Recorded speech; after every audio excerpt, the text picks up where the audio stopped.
So I've been asked how to make this brake pad look exactly like this one. So I've came up with a tutorial. So you have to pay close attention. First off, you start with just regular sand. Just kind of sprinkle it on there. And then right after that, you want to add a couple of leaves. One Phillips head screw. High-powered rifle round. Higher power, the better. Then we need yellow paint. Make sure you shake it real good.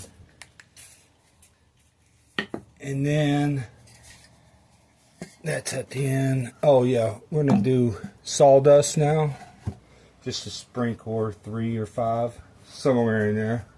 That range. A little bit of WD, the Miracle, the polyurethane, get it nice and good. Oops, we had a little problem here, but get it all fixed up. Let's see here, and then after the poly, you have to get this. It's wheel coating, or yeah, wheel coating. It's what all the race car drivers use. It's the good shit. You just spray that on there. Pretty healthy. A little bit of red paint. It's important, just a little bit. And then this is really important. This is what makes everything bond. It's called Liquid Winch Super Penetrant. That's what she said. And it goes like right there. Kind of, you do 3 or 15 sprays somewhere in there.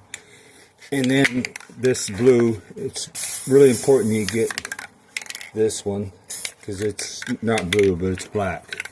So that's really important. And then you put this on top of it, and you just smush it all together real nice. And then you have to take green twine and you just wrap it like this in the twine, and then one zip tie, and then whammo. Look at that exact quality. It's going to get you where you need to go for like at least 0.2 miles maybe or so, something like that. All right.